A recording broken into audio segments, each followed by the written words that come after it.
Hello, this is Ron Paul with your weekly update for Monday, July 8th. We lose another one.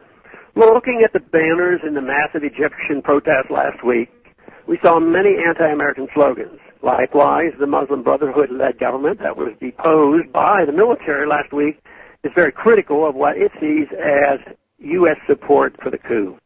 Why is it that all sides in this Egyptian civil war seem so angry with the United States? Because the United States has at one point or another supporting each side, which means that at some point the U.S. has also opposed each side. It is this constant meddling in Egyptian affairs that has turned Egyptians against us as we would resent foreign intervention in our own affairs.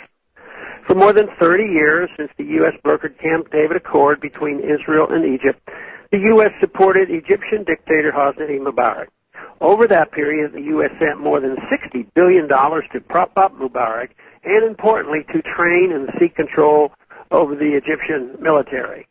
Those who opposed Mubarak's unelected reign became more and more resentful of the U.S., which they rightly saw as aiding, abetting a dictator and denying them their political aspirations. Then the U.S. began providing assistance to groups seeking to overthrow Mubarak, which they did in 2011. The U.S. continued funding the Egyptian military at that time, arguing that the U.S. aid was more critical than ever if we are to maintain influence. The U.S. administration demanded an election in Egypt after Mubarak's overthrow. An election was held. Mohammed Morsi of the Muslim Brotherhood won a narrow victory. The U.S. supported Morsi but kept funding the Egyptian military.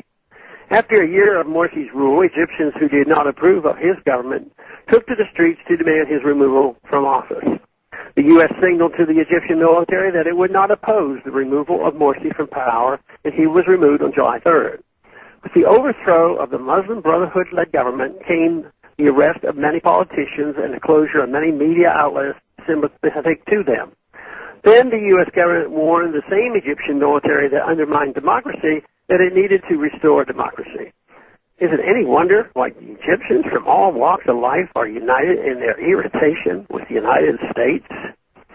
Despite the Egyptian government being overthrown by a military coup, the Obama administration will not utter the word coup because acknowledging reality would mean an end to U.S. assistance to the Egyptian government and military. That cannot be allowed. Instead, we see the same Obama administration that is on a worldwide manhunt for pro-transparency whistleblower Edward Snowden demand that the Egyptian military exercise, quote, political transparency, close quote, in its dealings with the outed Muslim Brotherhood-led government. So, successive U.S. administrations over the decades have supported all sides in Egypt, from dictator to demonstrator to military.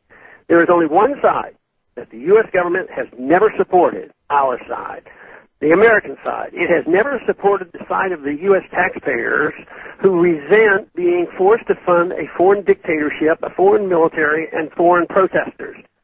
It has never supported the side of the majority of Americans who do not wish to get involved in the confusing internal affairs of countries thousands of miles away.